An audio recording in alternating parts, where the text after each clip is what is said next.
Ehtiyacımız olan enerji bəzən başımızın üstündə, bəzən də elə bir addımlığımızda olur. Azərbaycanın yaşıl enerji xəritəsi genişləndikcə xarici bazarlardan asılılıq yerini yerli və təmiz istehsala verir. Xüsusilə işğaldan azad edilən ərazilərdə qurulan yeni sistemlər ölkənin enerji təhlükəsizliyini tam fərqli səviyyəyə qaldırır. Bir sözlə hədəfimiz təbiətin gücünü iqtisadiyyatın gücünə çevirməkdir.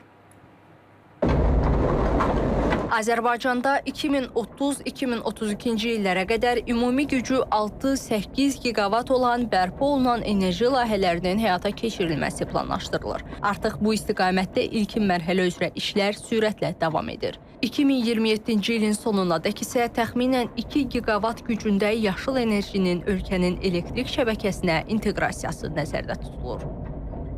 Zəngəzur və Qarabağ əraziləri bizdə bərpa olunan enerji mənbələri zonası elan olunub. Eyni zamanda Naxçıvan da yaşıl enerji zonası elan olunub. Bu istiqamətdə bir ilk dediyim iqtisadi zonalar üçün artıq müvafiq konsepsiya sənədi və tədbirlər planı hazırlanıb və hətta bir dövr 26-cı ildə qutaracaq, 22-26-cı illər üçün tədbirlər planı təsdiqlənib və onun icrası müvafiq qaydada monitorinq olunur və kifayət qədər uğurla həyata keçirilir. Azərbaycan eyni zamanda beynəlxalq enerji bağlantılarının genişləndirilməsi üzərində də işləyir. Bu layihələrin reallaşması ölkənin həm ixrac imkanlarını artıracaq, həm də qlobal enerji bazarındakı mövqeyini daha da möhkəmləndirəcək. Mütəxəssislər bildirirlər ki, iqlim dəyişikliyi və qlobal istiləşmə fonunda alternativ enerji mənbələrinə keçid artıq qaçılmazdır. Hazırda ölkəmizdə yaşıl enerji mənbələrinin texniki potensialı quruda 135 giqavat, dənizdə isə 157 giqavat hesablanır. Bərpa olunan enerji mənbələri üzrə ölkəmizdə ümumi gücü 1830 meqavat olan elektrik stansiyaları fəaliyyət göstərir.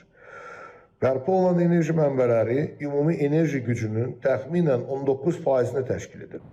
Millət vəkili qeyd edir ki, günəş və külək enerjisi sahəsində həyata keçirilən layihələr Azərbaycanın beynəlxalq əməkdaşlığını daha da genişləndirir və gələcək üçün ciddi perspektivlər yaradır.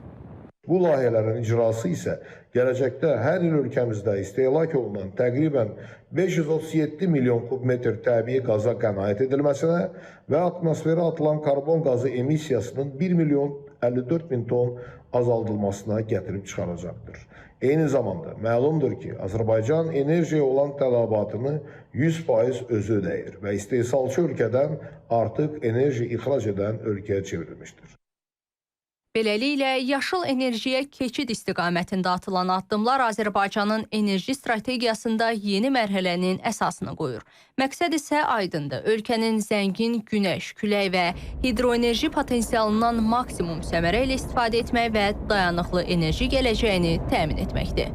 Rəqsanə Qasımzadə, İTV Xəbər.